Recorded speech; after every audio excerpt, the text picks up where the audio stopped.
ժամանակով նախատեսած գնում ենք, բոլոր այդ առնվազն մեկ հարց տալու եք։ Շնորհակալություն Նարեկ Կիրակոսյան Factor TV, Պարոն Քոչարյան, նախորդ պատասխանում ասացիք, որ եթե ինչ-որ բան լինի, ձեր կապերով կփորձեք Ռուսաստանի հետ խոսել, հարցը լուծել, հետաքրքիր է ինչ էիք անում ձեր կապերով, երբ որ Ռուսաստանը Հայաստանի եւ Արցախի դեմ կիրառվող մահացու զենքեր էր վաճառում Ադրբեջանին, սա իմիջայլոց իմ հիմնական հարցը հետեւյալն է։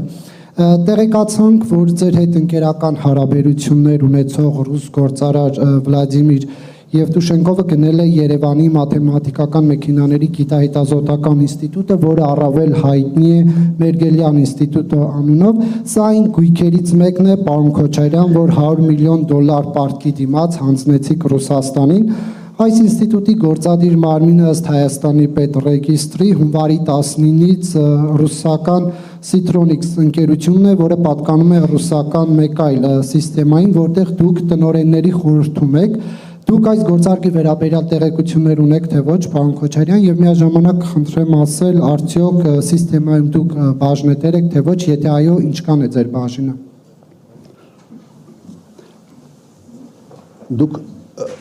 Դուք փորձել եք այս հարցը ուսումնասիրել խորությամբ, թե ուղղակի ինչ-որ բան եք լսել ու հիմա հարց եք տալիս։ Հա, ես իսկապես ուզում եմ, որովհետև ձեր ասածների մեջ անճշտությունները էական են։ Հատկապես ո՞րն էր անճշտություն։ Դուք ասում եք, որ սեփականատերը Մերգելյան ինստիտուտի բան, հա, AFK սիստեման է, դա եք ասում։ Չէ, ես ասում եմ կառավարումը Կարող եք կրկաներ ձեր հարցը, որ բան չլինի էլի, որ Մերգելյան ինստիտուտի կառավարումը հունվարի 19-ից ըստ Հայաստանի պետռեգիստրի անցել է կներեք Citronics ռուսական ընկերության, այսինքն Citronics-ը դարձել է գործադիր մարմինը, իսկ Citronics-ը պատկանում է սիստեմային։ Այո, հիմա նայեք։ Հիմա ո՞րն էր անճշտությունը։ Հիմա նայեք։ Ոչ Մարս գործարանը, ոչ Մերգելյան ինստիտուտը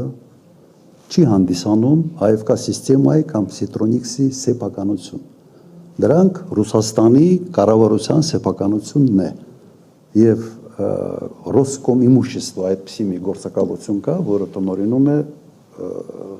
նման կարգի սեփականությունները։ Սեփականություն չեն։ Եվ բավական երկար ժամանակ Ռուսաստանի այդ գործակալությունը կառավարումը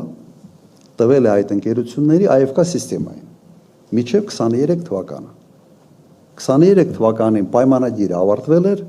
եւ AFK սիստեման դուրս եկել ընդհանրապես Հայաստանից։ Նաեւ այն ժամանակ AFK սիստեման Հայաստանում ուներ Vivasel ընկերությունը, որը գնել էր լիբանացի գործարարից։ Գնել էր, եթե չեմ սխալվում, թիվ արդեն չգիտեմ։ Հիմա վերջերս Ռոսկոմ իմуществոն նորից առաջարկել է եւ կոպիտ ասած հորդորել է AFK սիստեմային վերցնել կառավարում այդ երկու ակտիվների։ Իրենց սեփականությունը չի պետական սեփականություն է հանդիսանում այդ երկու ակտիվները։ Սա է, ստեղ ինչ կա, չեմ էլ հասկանում, թե ձեր հարցին ես ինչ պետք է պատասխանեմ։ Ռուսաստանի կառավարությունը իր սեփականությունը հանձնարարել է կամ խնդրել է կամ դիմել է, ես չգիտեմ այդ խոհանոցը ինչպես կատարվեց, AFK սիստեմային եւ AFK սիստեման համաձայնվել է։ Այսինքն կառավարումն է, կառավարիչն է։ Ես հիմա AFK սիստեմայի խորհրդի անդամ չեմ, ես հրաժարվել եմ անդամ լինելուց 21 թվականին միջև ընտրությունները իրենք պետք է ունենային բաժնետերերի ժողով հունիսի վերջ, ես մայիսին ասել եմ, որ այլևս ինձ մի առաջադրեք, գնում եմ ընտրությունների։ Անդամ չեմ։ Ունեմ բաժնե տոմսերի կամ չունեմ, այո ունեմ, եւ իմ հայտարարագրում դա նշված էր ընտրությունների ժամանակ, եթե չեմ սխալվում, հա, որտեղից են այդ բաժնե տոմսերը։ Ես եղել եմ անկախ տնօրեն 12 տարի AFK սիստեմայում։ Եվ կարգը հետևյալն էր. դու քո աշխատավարձը ստանում ես մի մասը փողով, մի մասը արժեթղթերով։ այն արժեթղթերը, որը ես ստացել եմ այդ ընթացքում, այո, այսօր կան։ Եվ սա բան չեք հայտնաբերել, ես իմ հայտարարագրում դա ուղղակի նշել եմ 21 թվականին, դու կարող եք կենտրոնական ընտրական հանձնաժողովից պահանջել։ Առավել եւս որ նշել եք, կարող եք ասել ինչքանն է ձեր բաժինը։ Ոայ, չեմ հիշում, շատ փոքր տոկոս է, 0.00, չգիտեմ ինչ։ Ընկերությունը շատ մեծ ընկերություն է։ Դուք եթե ուզում եք պատկերացնել, թե դա ինչ ծավալի ընկերություն է, ասենց ասեմ, օրինակ ունի գյուղատնտեսական ակտիվներ, ավելի քան 200,000 հեկտար վարելահող, որոքվող, մոտ 200-250,000։ Պատկերացրեք դա համեմատեք Հայաստանի հետ։ Օրինակ ունի բժշկական ակտիվ, մեդսի,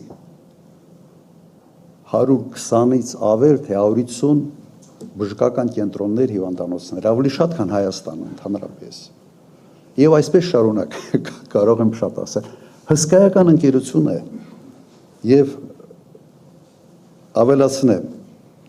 հաստատ ձեր սրտով չիլնելու, բայց ավելացնեմ, այդ ընկերությունում ես աշխատել եմ 12 տարի եւ բացի պետական կառավարման փորձից, որը ես ունեմ որպես նախագահ, վարչապետ, Ղարաբաղի նախագահ, հսկայական փորձ են ձեռք բերել կորպորատիվ կառավարման հսկայական մեծ ընկերության մեջ։ Դուք նշեք Հայաստանում որևէ մեկին, որը այդ կարգի փորձ ունի եւ պատերազմական եւ պետական կառավարման եւ մասնավոր հատվածում։ Նշեք գոնե մեկ մարդու անուն։ Եվ շնորհակալություն, որ դուք հիշեցրեցիք, որ ես AFK սիստեմայում անկախ տնօրեն եմ եղել 12 տարի շարունակ։ Եվ այս ունիկալ փորձը կարող է ծառայել հենց մեր ժողովրդին եւ Հայաստանի Հանրապետության շահերին։ Բաժնետոմս 0.0 քանի տոկոս։ Լավ։ Նույնիսկ հայկական ժամանակ անդրադարձել է ժամանակին այդ հայտարարագրին 0.03%։ Ուղղակի կրկնեմ,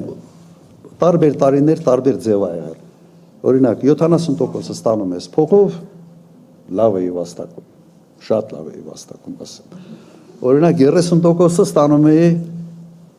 արժեթղթերով։ Մոտարապես կամ 50-50 կամ 70 տարի ա եղել, որ մենակ փողով եւ այսպես կուտակվել է արժեթղթերի ինչ որ մի քանակ, որը շատ փոքր է, ընկերությունը շատ մեծ է։ MTS ընկերությունը պատկանում է AFK սիստեմային։ Ռուսաստանի ամենից խոշոր տելեկոմներ, օպերատորն։ Եվ այսպես շարունակ շատ մեծ ընկեր։ Օզոն ընկերությունը, որը ստեղ նաև բաներ։ Մենք հենց AFK սիստեմայում, նաև իմ ժամանակ բան արեցինք, բորսայում հանեցինք բորսա եւ լավագույն բաններ, գործարքներ։ Ձեցկի միր կոչեցյալը բրենդը պատկանում էր AFK սիստեմային եւ այսպես շարունակ։ Իմ գիտելիքները նարեկ շատ բազմազան, շատ։ Խնդրեմ հրապարակ հաջորդ ազատություն բոլորդ կհասցնենք։